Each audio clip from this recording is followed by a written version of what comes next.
আজ সিলেট যাবেন প্রধানমন্ত্রী। বেকারত্ব দূর করতে বন্ধ কলকারখানা চালু করবে সরকার। শ্রমিক সমাবেশে তারেক রহমান। শ্রমিকদের বাদ দিয়ে টেকসই উন্নয়ন অসম্ভব বলছে জামাত। নিম্ন মজুরি দিয়ে জীবনধারণ কঠিন বলে মনে করছে এনসিপি। প্রাথমিকে সুপারিশপ্রাপ্ত 14,300 সহকারী শিক্ষককে শর্ত সাপেক্ষে নিয়োগ দেওয়া হবে জানালেন শিক্ষামন্ত্রী। শিগগিরই বাস্তবায়নের সিদ্ধান্ত। এবং 4 দিনের ডিসি সম্মেলন শুরু রোববার। 34 অধিবেশনে 498 প্রস্তাব নিয়ে হবে আলোচনা। চলবে 6 মে পর্যন্ত।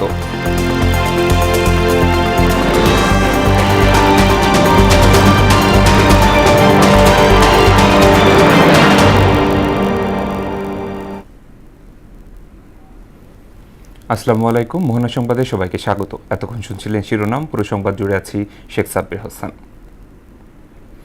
শুভ বুদ্ধ পূর্ণিমা উপলক্ষে বৌদ্ধ সম্প্রদায়ের বিশিষ্ট গণ্যমান্য ব্যক্তিবর্গের সঙ্গে শুভেচ্ছা বিনিময় করেছেন রাষ্ট্রপতি মোহাম্মদ শাহাবুদ্দিন। শুক্রবার বিকেলে বঙ্গভবনে এই শুভেচ্ছা বিনিময় অনুষ্ঠিত হয়। এ সময় বিশ্বের সকল বৌদ্ধ ধর্মাবলম্বীকে শুভেচ্ছা জানিয়ে রাষ্ট্রপতি বলেন, গৌতম বুদ্ধের মানবতা, সাম্য ও অহিংসার বাণী বিশ্ব শান্তি প্রতিষ্ঠায় আজও অত্যন্ত প্রাসঙ্গিক। রাষ্ট্রপতি এ সময় বর্তমান বৈশ্বিক অস্থিতিশীল পরিস্থিতি ও যুদ্ধ সংঘাতের প্রেক্ষাপটে সকলকে ধৈর্য, সংযম এবং জাতীয় ঐক্য বজায় রাখার উদাত্ত আহ্বান জানান। পরে রাষ্ট্রপতিও তার সহধর্মিণী অতিথিদের সঙ্গে কুশল বিনিময় করেন।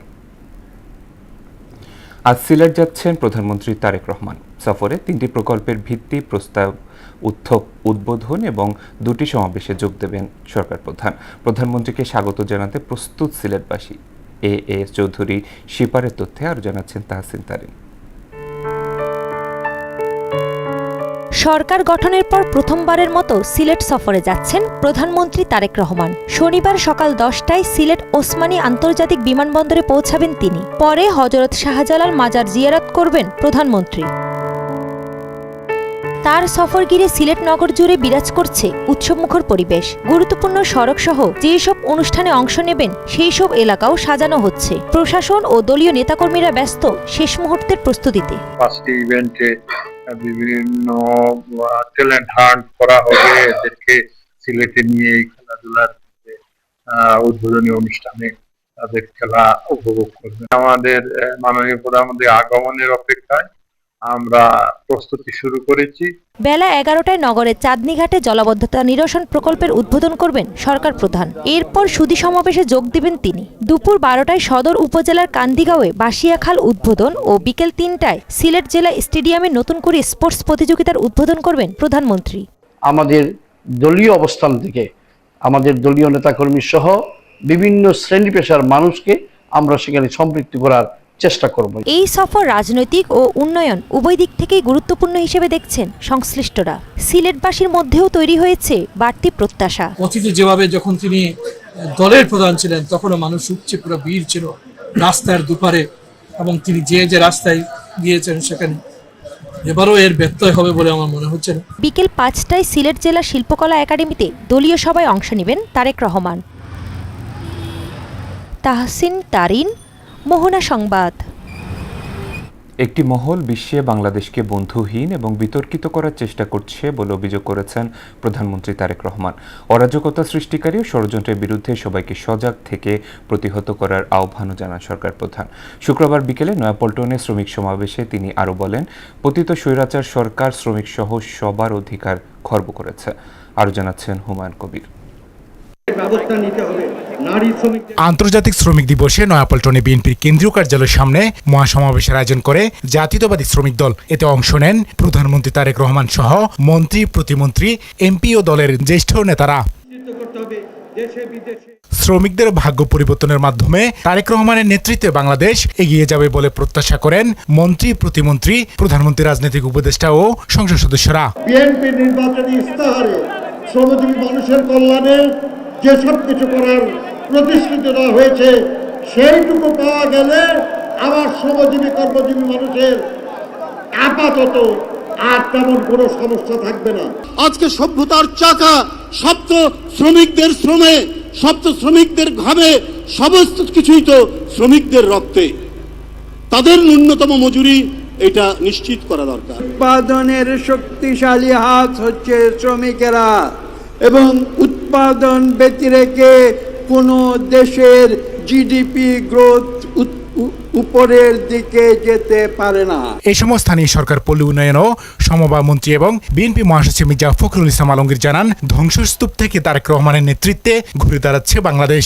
আজকে সারা বাংলাদেশ একটা ধ্বংসী স্তূপের মধ্য থেকে উঠে দাঁড়াতে শুরু করেছে আপনার নেতৃত্বে। আমাদের কৃষি ধ্বংস হয়ে গিয়েছিল, আমাদের শিল্প ধ্বংস হয়ে গিয়েছিল, আমাদের ব্যাংক বিমা ধ্বংস হয়ে গেছিল, আমাদের অর্থনীতি একেবারে তলানিতে চলে গিয়েছিল বন্ধু। প্রধানমন্ত্রী তারেক রহমান তার বক্তব্যে বিগত দিনে শ্রমিকদের অধিকার খর্বের অভিযোগ করে জানান, বেকারত্ব দূর করতে বন্ধ হওয়া সব কলকারখানা পর্যায়ক্রমে চালু করবে সরকার। আমরা দেখেছি কিভাবে দেশের শিল্প কলকারখানাগুলোকে ধীরে ধীরে বন্ধ করে দেওয়া হয়েছিল এবং এক পর্যায়ে গিয়ে ধ্বংস করে দেওয়া হয়েছিল, এবং বিদেশি জিনিসকে কিভাবে এই দেশে আমদানি নির্ভর করে হয়েছিল, এই দেশের পুরো অর্থনীতিকে কিভাবে ধীরে ধীরে আমদানি নির্ভর করে গড়ে তোলা হয়েছিল।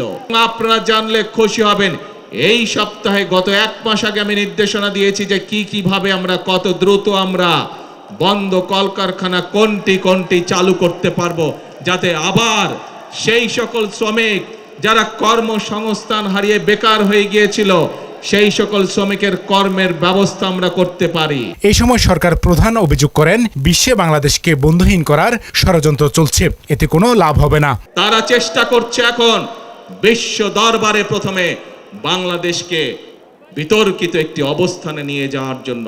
তারা চেষ্টা করছে বিশ্ব দরবারে বাংলাদেশ যাতে বন্ধুহীন হয়ে পড়ে, কিন্তু বিশ্ব দরবার দেখছে বর্তমান সরকারের পেছনে বাংলাদেশের মানুষের জনগণের সমর্থন রয়েছে। ষড়যন্ত্রকারীদের বিরুদ্ধে সতর্ক থাকতে দেশবাসীর প্রতি আহ্বান জানান তারেক রহমান। আপনাদেরকে সজাগ হতে হবে, আপনাদেরকে সতর্ক হতে হবে, আপনাদেরকে জেগে উঠতে হবে, আপনাদেরকে তাদের ষড়যন্ত্র প্রতিহত করতে হবে, জবাব দিতে হবে। দেশ গড়ার কাজে আত্মনিয়োগ করতে সবাইকে তাগিদ দেন প্রধানমন্ত্রী। কর্মক্ষেত্রে শ্রমিকরা এখনও নানা হয়রানি এবং বৈষম্য শিকার। তাদের প্রত্যাশা নিরাপদ কর্মসংস্থান গড়ে তোলার পাশাপাশি তাদের ন্যায্য মূল্য নিশ্চিত করবে সরকার, এমনটাই প্রত্যাশা তাদের। নয়াপল্টন থেকে হুমায়ুন কবির, মোহনা সংবাদ, ঢাকা। শুক্রবার মহান মে দিবসে স্লোগান, সঙ্গীত আর মিছিলে রাজধানীতে দিনটি পালন করে শ্রমিক সংগঠনগুলো। ন্যায্য মজুরি, মাতৃত্বকালীন ছুটিসহ নানা অধিকার আদায়ের দাবিতে সোচ্চার শ্রমিকেরা।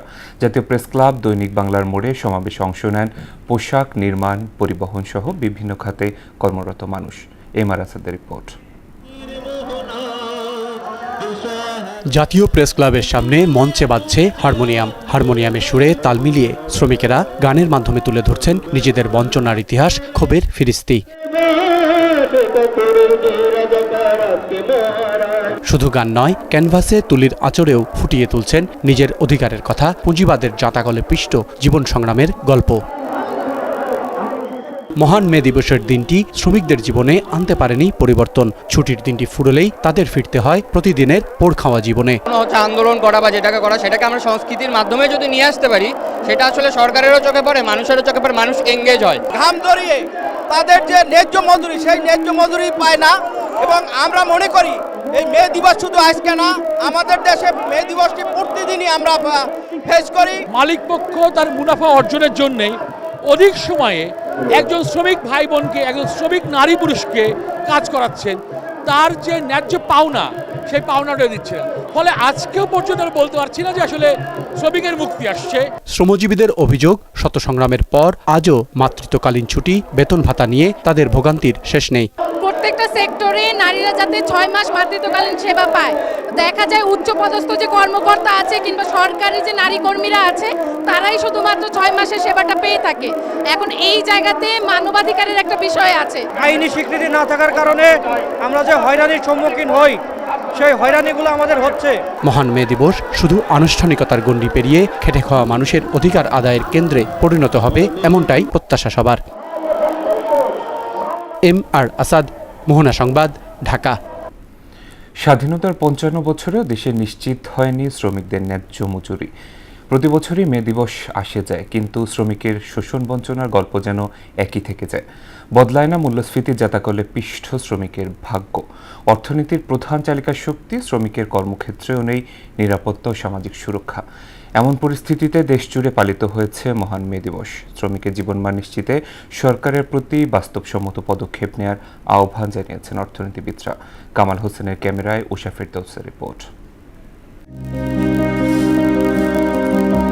গাবতলী ও আমিনবাজারের তুরাগ নদ ঘেঁষা বালুরঘাট, এখানে হাজারো শ্রমিকের কাজ শুরু হয় দিনের আলো ফোটার আগেই। 25 কেজির এক একটি বালুর ঝুড়ি টেনে ঝুড়ি প্রতি পারিশ্রমিক জোটে 2.5 টাকা। দিন শেষে মজুরি মেলে 8 থেকে 900 টাকা। সকাল 4টা থেকে বিকাল 5টা তুরি, 40 জুড়িতে 100 টাকা। মজুরি হয় না, যে সময় কামে আসতে মজুরি লাগে 3000 টাকা, এখন পাই 1000 টাকা। এটা লিগ্যাল যে পারিশ্রমিক একটাই আছে, এইটা আমরা পাচ্ছি না।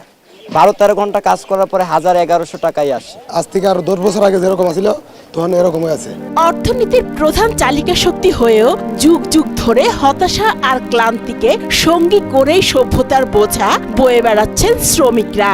তারা জানেন না এই বঞ্চনার শেষ কোথায়। সাধারণ বাংলাদেশের মানুষ এত কষ্টে আছে যে বাজারে গেলে বাজার করতে পারে না। 500 টাকা হারিয়ে পায়, বাজারে গেলে 1000 টাকা বাজার হয় না, লাস্টে না খায় ঘুমাইতে হয়। আগে যে কাজ করেছি সেই হিসেবে এখন রেট খুবই কম, মজুরি কম আর কি। রাতে 2টার সময় ওটা মনে করো যে এখন 5টা বাজতে পারে, সন্ধ্যা লাগতে পারে, এই আমরা দিন মজুরি কাজ করি। কারণ আমার ফ্যামিলিতে মনে করেন 9 জন খাওয়াই, 800-900 টাকা দিয়ে কেমনে চলবে? অধিকার নেই বলেই স্বাস্থ্য ঝুঁকি, এমনকি মৃত্যু ঝুঁকি উপেক্ষা করেই শ্রমিককে কাজ করতে হয় বলে মনে করেন এই অর্থনীতিবিদ। অপ্রাতিষ্ঠানিক জায়গায় আসলে শ্রমিকদের অধিকার রক্ষা করাটা অনেক সময় সরকারের কাছে চ্যালেঞ্জ। বাংলাদেশ উন্নত হচ্ছে, কিন্তু আমাদের ফর্মালাইজেশনস অফ ইনফর্মাল ইনস্টিটিউশনস সেই জায়গাটা হচ্ছে না, যে আমি প্রাতিষ্ঠানিক রূপ দিব অপ্রাতিষ্ঠানিক জায়গায়। যখনই প্রাতিষ্ঠানিক রূপ পায় তখন শ্রমিকরা রিলেটিভলি অনেক ভালো থাকে। অতএব এই জায়গাটায় সরকার যদি গুরুত্ব দেয় তাহলে অটোমেটিক্যালি প্রাইভেট সেক্টরে শ্রমিকের যে অধিকার, মে দিবসের যে দাবি, সবকিছুই বাস্তবায়িত হবে। তাদের শ্রম ঘামে সমাজে কথিত সভ্যতার সৃষ্টি বলেও জানায় অর্থনীতিবিদরা। দিন বদলায়, সমাজ বদলায়, সভ্যতা বিকশিত হয়। শুধু বদলায় না, যাদের শ্রম আর ঘামে অর্থনীতির চাকা সচল থাকে। তাই এই শ্রমিক দিবসে শ্রমিকদের প্রশ্ন, আর কত দিবস পালন করলে ফিরে পাবে তাদের ন্যায্য অধিকার? উষা ফেরদৌস, মোহনা সংবাদ, সাভার। রাজনীতিবিদরা শ্রমিকদের পুঁজি করে নিজেদের স্বার্থ হাসিল করছে বলে অভিযোগ করলেন জামায়াতের আমির ডাক্তার শফিক রহমান। শুক্রবার বিকেলে রাজধানী গুলিস্তানে আন্তর্জাতিক শ্রমিক দিবস উপলক্ষে আয়োজিত সমাবেশে এ মন্তব্য করলেন তিনি। এ সময় সংসদে শ্রমিকদের অধিকার আদায় কাজ করার প্রতিশ্রুতিও দেন তিনি।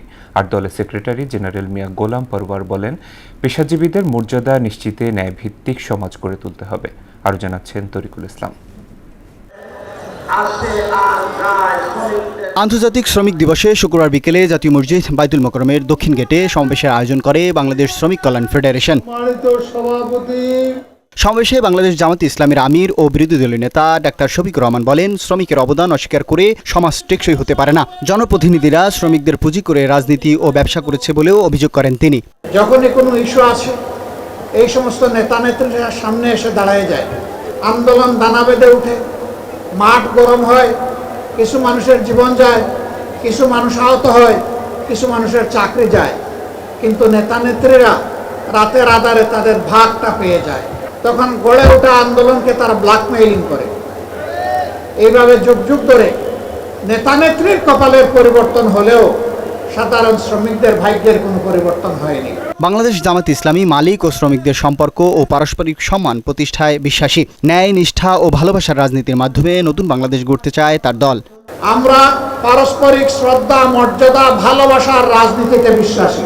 আমরা বিশ্বাস করি, মালিক যদি শ্রমিকের উপর ইনসাফ করে, শ্রমিক তার সমস্ত যোগ্যতা উজাড় করে মালিককে সহযোগিতা করবে, কাজ করবে। আর সমাবেশে দলের সেক্রেটারি জেনারেল মিয়া গোলাম পরওয়ার বলেন, সকল পেশাজীবীদের মর্যাদা নিশ্চিত করে ন্যায়ভিত্তিক সমাজ ব্যবস্থা গড়ে তুলতে হবে। কল্যাণ রাষ্ট্র ইসলামী সমাজ প্রতিষ্ঠার সংগ্রাম আর ইসলামী শ্রমনীতি প্রতিষ্ঠার সংগ্রাম এক এবং অভিন্ন সংগ্রামে পরিণত করলে আমাদের কাঙ্ক্ষিত স্বপ্ন ইনশাআল্লাহ পূরণ হবে। তরিকুল ইসলাম, মোহনা সংবাদ, ঢাকা। কোনোভাবেই লুটেরাদের কাছে ব্যাংক ফেরত দেয়া যাবে না। বর্তমান সরকার লুটেরাদের জন্য ব্যাংক আইন সংসদে পাশ করেছে বলে মন্তব্য করেছেন রংপুর 4 আসনের সংসদ সদস্য আক্তার হোসেন। নোয়াখালী 6 আসনের সংসদ সদস্য আব্দুল হান্নান মাসুদ বলেন, একজন পোশাক ব্যবসায়ীকে বাংলাদেশ ব্যাংকের গভর্নর করা হয়েছে। সরকার শুধু ব্যাংক মালিক, ব্যবসায়ী ও গার্মেন্টস মালিকদের সুবিধা অসুবিধা নিয়ে কাজ করছে বলে অভিযোগ করেন তিনি। শুক্রবার বিকেলে শাহবাগে মে দিবস উপলক্ষে জাতীয় শ্রমিক শক্তি আয়োজিত সমাবেশে এসব কথা বলেন তারা। যেই সব ব্যাংক লুটেরেরা বাংলাদেশ থেকে হাজার হাজার কোটি টাকা তারা পাচার করেছে, তাদের কাছে একীভূত হওয়া ব্যাংকগুলোকে ফিরিয়ে দেওয়ার জন্য মাত্র 7.5% অর্থ তারা যদি ব্যাংক দিতে পারেন, তাহলে তাদেরকে ব্যাংকগুলোর মালিকানা দেওয়া হবে, এমন করে বাংলাদেশে ব্যাংক রেজুলেশন আইনটা পাশ করা হয়েছে। এই যে লুটেরাদের কাছে ব্যাংক ফিরিয়ে দেওয়ার আইন করা হলো, তার বিরোধিতা করেছি, কিন্তু আমাদের কথা তারা শোনে নাই। বাংলাদেশের অর্থনীতিকে টিকিয়ে রাখার জন্য আমরা একজন অর্থনীতিবিদ চেয়েছিলাম যে বাংলাদেশ ব্যাংকের গভর্নর হবে, কিন্তু দেখলাম এক গার্মেন্টস ব্যবসায়ীকে নিয়ে এসেছে বাংলাদেশ ব্যাংকের গভর্নর করার জন্য। সরকারি প্রাথমিক বিদ্যালয়ের জন্য সুপারিশপ্রাপ্ত 14,300 জন সহকারী শিক্ষককে শর্ত সাপেক্ষে খুব দ্রুত নিয়োগ দেওয়া হবে বলে জানিয়েছেন শিক্ষামন্ত্রী ডক্টর আ.ন.ম এহসানুল হক মিলন। তিনি আরও জানান, দীর্ঘদিন ধরে এই নিয়োগ প্রক্রিয়া নিয়ে নানা আলোচনা সমালোচনা থাকলেও সব দিক বিবেচনা করে সরকার দ্রুত সময়ের মধ্যেই বিষয়টি বাস্তবায়নের সিদ্ধান্ত নিয়েছে। শুক্রবার বিকেলে চাঁদপুরের কচুয়া সরকারি পাইলট হাই স্কুল মাঠে এক অনুষ্ঠানে তিনি এসব কথা বলেন। তিনি আশ্বাস দেন, নির্ধারিত শর্ত পূরণ সাপেক্ষে সুপারিশপ্রাপ্ত প্রার্থীরা অচিরেই নিয়োগ পাবেন। 300 মতো যে শিক্ষক পরীক্ষায় উত্তীর্ণ হয়েছিল, সেই পরীক্ষাটি অত্যন্ত তড়িঘড়ি করে স্বল্প সময়ের মধ্যে করা হয়েছিল। বিভিন্ন ধরনের মিশ্র প্রতিক্রিয়ার পরও আমরা পজিটিভলি এটা চিন্তা করেছি এবং তাদেরকে যোগদানের কিছু পূর্ব শর্ত আমরা দিয়ে তাদেরকে যোগদান করাবো, যেটা চাকুরির বিধিমালায় যে শর্তগুলি রয়েছে সেগুলি দিয়ে আমাদের তাদেরকে যোগদান করানো হবে। গত 24 ঘন্টায় সারা দেশে হামের উপসর্গ নিয়ে আরও 4 শিশুর মৃত্যু হয়েছে। শুক্রবার স্বাস্থ্য অধিদপ্তরের সংবাদ বিজ্ঞপ্তিতে তথ্য জানানো হয়েছে। এতে বলা হয়, গত 15 মার্চ হতে আজ পর্যন্ত হামের লক্ষণ নিয়ে 231 জনের মৃত্যু হয়েছে। হাম শনাক্ত হওয়া 49 রোগী মারা গেছে। হামের লক্ষণ দেখা গেছে 1170 জনের শরীরে, আর হাম শনাক্ত হয়েছে 115 জনের। এছাড়া হামের উপসর্গ নিয়ে হাসপাতালে ভর্তি রোগীর সংখ্যা 26,100 জন। তাদের মধ্যে সুস্থ হয়ে হাসপাতাল ছেড়েছে 22,650 জন। 4 দিনব্যাপী জেলা প্রশাসক সম্মেলন শুরু হচ্ছে রোববার, চলবে 6 মে পর্যন্ত। এই সম্মেলনে মোট 34টি অধিবেশন হবে। এতে ডিসিদের দেওয়া প্রস্তাবগুলোর মধ্যে থেকে মন্ত্রিপরিষদ বিভাগের বাছাই করা 498টি প্রস্তাব নিয়ে আলোচনা করে প্রয়োজনীয় দিক নির্দেশনা দেবেন সরকারের নীতি নির্ধারকেরা।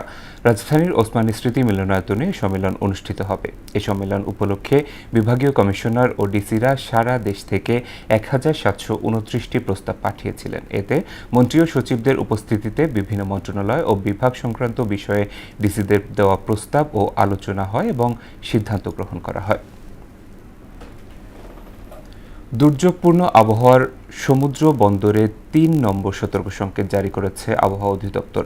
আগামী 24 ঘন্টায় সিলেট ও উত্তরবঙ্গে ভারী বৃষ্টি ও বজ্রপাতের সম্ভাবনা রয়েছে বলে জানিয়েছে আবহাওয়া অধিদপ্তর। একই সঙ্গে বিপদসীমার মধ্যে রয়েছে দেশের নদী ও সমুদ্র বন্দর। এমন পরিস্থিতিতে সকলকে সচেতন হওয়ার আহ্বান জানিয়েছেন দপ্তরের কর্মকর্তারা। আরও জানাচ্ছেন বিজন কুমার। তীব্র তাপদাহের পর গেল কয়েকদিন দেশের বিভিন্ন জেলায় অব্যাহত রয়েছে বৃষ্টিপাত। এরই ধারাবাহিকতায় ঢাকাসহ বিভিন্ন জেলায় আবহাওয়ার পূর্বাভাস দিয়েছে আবহাওয়া অধিদপ্তর। এই মুহূর্তে কালো মেঘ বিরাজ করছে উত্তর ও উত্তর পূর্বাঞ্চলের আকাশে। আগামী 24 ঘন্টায় দমকা হাওয়া, বজ্রসহ বৃষ্টিপাত হানা দিতে পারে সিলেট সহ উত্তরের জেলাগুলোতে। রংপুর, ময়মনসিংহ, সিলেট, খুলনা, বরিশাল, চট্টগ্রাম বিভাগের অনেক জায়গায়, রাজশাহী এবং ঢাকা বিভাগের 2-1 জায়গায় অস্থায়ীভাবে দমকা অথবা ঝোড়ো হাওয়া সহ বৃষ্টি অথবা বজ্রসহ বৃষ্টিপাতের সম্ভাবনা আছে। সেই সাথে রংপুর, ময়মনসিংহ, সিলেট, খুলনা, বরিশাল, চিটাগাং বিভাগের কোথাও কোথাও ভারী থেকে অতি ভারী বর্ষণের সম্ভাবনা আছে। সুখবর নেই দেশের নদী ও সমুদ্র বন্দরের আবহাওয়ার পূর্বাভাসে। দপ্তরের এই কর্মকর্তা জানিয়েছেন, অস্থির আবহাওয়ার কারণে নদী বন্দরগুলোতে 1 নম্বর এবং সমুদ্র বন্দরগুলোতে 3 নম্বর সতর্কতা জারি করা হয়েছে। নদী বন্দরসমূহকে 1 নম্বর সতর্কতা সংকেত দেখিয়ে যেতে বলা হয়েছে এবং বায়ুচাপের তারতম্য থাকার কারণে আমরা উপকূলীয় অঞ্চলে আমাদের যে 4টি সমুদ্র বন্দর আছে, যেটা হচ্ছে যে চট্টগ্রাম, কক্সবাজার, মংলা এবং পায়রা সমুদ্র বন্দরকে আমরা 3 নম্বর স্থানীয় সতর্কতা সংকেত দেখিয়ে যেতে বলেছি। একই সঙ্গে বজ্রপাতে করণীয় সম্পর্কেও জানান তিনি। সমতল ভূমির জন্য কথা যে 3-4 দিন বা 2-3 দিন পরে যখন একটু বৃষ্টিপাতের পরিমাণটা কমে যাবে, তখন তারা ধানটা কাটলে তাদের জন্য ভালো। আর হচ্ছে বজ্রপাতের জন্য সবচাইতে বড় যেটা হচ্ছে যে লোকজনের সচেতনতা। বজ্রপাতের শব্দ শোনার সঙ্গে সঙ্গে দূরে যে নিরাপদ আশ্রয়ে চলে যাওয়া, আর যে সর্বশেষ বজ্রপাতের যে শব্দটা, এটা শোনার আধা ঘন্টা পর পর্যন্ত অপেক্ষা করে তারপরে কাজে নামা। আগামী 3 দিনের মধ্যে আবহাওয়া স্বাভাবিক হওয়ার সম্ভাবনা রয়েছে বলে জানিয়েছে আবহাওয়া অধিদপ্তর। বিজন কুমার, মোহনা সংবাদ, ঢাকা। রাজধানী বারিধারা ডি মাজেন্ট গির্জায় ডাকাতির ঘটনায় 3 পেশাদার ডাকাতকে গ্রেফতার করেছে পুলিশ। উদ্ধার করা হয় লুটকৃত 2.5 লাখ টাকা ও মূল্যবান মালামাল। গেল 27 এপ্রিল ডাকাতির ঘটনাটি ঘটে। এমদাদুল হক খানের রিপোর্ট। 27 এপ্রিল রাত 2:30 রাজধানীর বারিধারা ডি মাজেন্ট গির্জার সামনে অজ্ঞাত একটি ব্যাটারি চালিত রিকশা। কিছুক্ষণ পরে চলে যায় সেটি, তবে বেশ সন্দেহজনক গতিবিধি। কিছুক্ষণ পর আরও 2 জন দেয়াল টপকে ঢুকে যায় গির্জা। ভেতরে গির্জার ফাদারকে বেঁধে লুটপাট শুরু করে। বাইরে থেকে লক করে দেওয়া হয় স্টাফদের রুম। কিছুক্ষণ পর ভারী 2টি বস্তুসহ বেরিয়ে আসেন 2 জন। দেয়াল টপকে বেশ কৌশলী ভঙ্গিতে ওই রিকশায় করে পালিয়ে যায় তারা। এ ঘটনায় ভাটারা থানায় মামলা দায়ের করা হয়। ঘটনার 3 দিনের মধ্যেই সফল হয় পুলিশ। রাজধানী সহ দেশের বিভিন্ন স্থানে অভিযান চালিয়ে গ্রেপ্তার করা হয় 3 জনকে। উদ্ধার হয় লুট হওয়া নগদ টাকা সহ অন্যান্য মালামাল। পুলিশ বলছে শুধুমাত্র ডাকাতির উদ্দেশ্যেই মুগদা থেকে বারিধারা আসে চক্রটি। এই ঘটনা 27 তারিখ দিবাগত রাতে হয়েছে। তারপর থেকে আমাদের এই ভাটারা এই থানার একটি চৌকস টিম 3 দিনের মধ্যে আমরা ঢাকার বাইরে বিভিন্ন অঞ্চল থেকে সকল আসামিদের আমরা অ্যারেস্ট করতে পেরেছি, এবং সাথে যেই টাকা এবং যে মালামাল, পাসপোর্ট যেগুলো লুণ্ঠিত হয়েছে, আমরা সবকিছু আমরা উদ্ধার করে সকল কিছু সহ আমরা নিয়ে আসতে পেরেছি। গ্রেপ্তার সকলেই পেশাদার ডাকাত চক্রের সদস্য। বিভিন্ন থানায় তাদের বিরুদ্ধে একাধিক মামলা রয়েছে। আবুল হোসেন রতন, তার নামে 8টার মতো মামলা রয়েছে। এছাড়া মিজান, তার নামে এর আগেও একটি দস্যুতার মামলা রয়েছে। তারা সবাই অভ্যাসগতভাবেই বিভিন্ন সারা দেশেই তারা এই ধরনের ক্রাইমগুলো করে বেড়াচ্ছে আর কি। ডাকাত দলটির সঙ্গে আরও কেউ যুক্ত আছে কিনা সেটিও খতিয়ে দেখছে পুলিশ। তাদের আরও কোনো ইনসিডেন্ট করেছে কিনা বা আরও কোনো মামলা আছে কিনা, এগুলো আমরা আরও তদন্ত করে আমরা সকল থানার সাথে যোগাযোগ করলে আমরা এই জিনিসগুলো বের করতে পারবো। এমদাদুল হক খান, মোহনা সংবাদ, ঢাকা। এটা দস্যুতার ঘটনা। এবারে আন্তর্জাতিক প্রসঙ্গ। যুক্তরাষ্ট্র যে কোনো সময় ইরানে হামলা চালাতে পারে বলে সংবাদ মাধ্যম CNN-কে জানিয়েছেন মার্কিন সিনেটর। অন্যদিকে যুক্তরাষ্ট্র নতুন করে হামলা চালালে মার্কিন স্থাপনায় দীর্ঘ যন্ত্রণাদায়ক হামলা চালানোর হুঁশিয়ারি দিয়েছে ইরান। একই সঙ্গে হরমুজ প্রণালীর ওপর নিজেদের দাবির কথা পুনর্ব্যক্ত করেছে তারা। বিস্তারিত প্রিয়াঙ্কা নিতু, ডেস্ক রিপোর্টার। ইরানের সর্বোচ্চ নেতা মোস্তফা খামেনি বলেছেন, পারস্য উপসাগর এবং হরমুজ প্রণালী নতুন এক অধ্যায়ে প্রবেশ করতে যাচ্ছে। নতুন অধ্যায়ে হরমুজ প্রণালী ও পারস্য উপসাগর এমন একটি নতুন ব্যবস্থাপনার অন্তর্গত হবে যা উপসাগরীয় অঞ্চলের সব দেশের জন্য উন্নতি এবং কল্যাণ বয়ে আনবে। যুক্তরাষ্ট্রের সেন্ট্রাল কমান্ডের প্রধান অ্যাডমিরাল ব্রাড কুপার ইরানের বিরুদ্ধে সম্ভাব্য চূড়ান্ত আঘাত হানার সামরিক বিকল্প নিয়ে প্রেসিডেন্ট ডোনাল্ড ট্রাম্পকে ব্রিফ করেছেন। বৃহস্পতিবার ফক্স নিউজের প্রতিবেদনে বলা হয়, প্রেসিডেন্ট ট্রাম্প নতুন করে সামরিক অভিযান শুরু করার সিদ্ধান্ত নিলে তা কার্যকর করা হতে পারে। হামলার সম্ভাব্য লক্ষ্যবস্তুর মধ্যে রয়েছে ইরানের অবশিষ্ট সামরিক সম্পদ, নেতৃত্ব ও অবকাঠামো। অন্যদিকে মার্কিন কর্মকর্তারা ধারণা করছে, ট্রাম্প প্রশাসন যদি আবারও সামরিক অভিযান শুরুর সিদ্ধান্ত নেয়, তবে মধ্যপ্রাচ্য জুড়ে পাল্টা হামলা চালানোর জন্য ইরান দ্রুত তাদের ড্রোন ও ক্ষেপণাস্ত্র সক্ষমতা পুনর্গঠন করতে চাইছে। যুক্তরাষ্ট্রের সঙ্গে চলমান যুদ্ধবিরতির সুযোগ নিয়ে ইরান তাদের মাটির নিচে লুকানো এবং বিমান হামলায় ধ্বংসস্তূপের নিচে চাপা পড়া ক্ষেপণাস্ত্র ও অন্যান্য সামরিক সরঞ্জাম উদ্ধারে জোর তৎপরতা শুরু করেছে। শুক্রবার MSN-এর এক প্রতিবেদন থেকে এ তথ্য জানা যায়। প্রিয়াঙ্কা নিতু, মোহনা সংবাদ। ইউরোপিয়ান টি20 প্রিমিয়ার লিগে নেদারল্যান্ডসের ফ্রাঞ্চাইজি রটারডাম ডকার্স কিনেছেন Faf du Plessis, Heinrich Klaasen এবং জন্টি রোডস। দক্ষিণ আফ্রিকার সাবেক অধিনায়ক ডু প্লেসি কেবল মালিক হিসেবেই নন, 2026 সালে শুরু হতে যাওয়া এই টুর্নামেন্টের দলটির অধিনায়ক হিসেবেও দায়িত্ব পালন করবেন তিনি। আইসিসি অনুমোদিত এই লিগটি 2026 সালের 26 আগস্ট থেকে 20 সেপ্টেম্বর পর্যন্ত অনুষ্ঠিত হবে। আয়ারল্যান্ড, স্কটল্যান্ড এবং নেদারল্যান্ডসের বিভিন্ন ভেন্যুতে খেলাগুলো অনুষ্ঠিত হবে।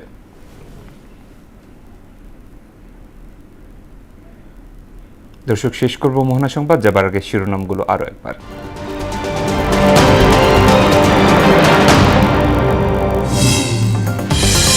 আজ সিলেট যাবেন প্রধানমন্ত্রী। বেকারত্ব দূর করতে বন্ধ কলকারখানা চালু করবে সরকার, শ্রমিক সমাবেশের তারেক রহমান। শ্রমিকদের বাদ দিয়ে টেকসই উন্নয়ন অসম্ভব বলছে জামাত। নিম্ন মজুরি দিয়ে জীবন ধারণ কঠিন বলে মনে করছে এনসিপি। প্রাথমিকে সুপারিশপ্রাপ্ত 14,300 সহকারী শিক্ষককে শর্ত সাপেক্ষে নিয়োগ দেওয়া হবে, জানালেন শিক্ষামন্ত্রী। শিগগিরই বাস্তবায়নের সিদ্ধান্ত। এবং 4 দিনের ডিসি সম্মেলন শুরু রোববার। 34 অধিবেশনে 498 প্রস্তাব নিয়ে হবে আলোচনা, চলবে 6 মে পর্যন্ত।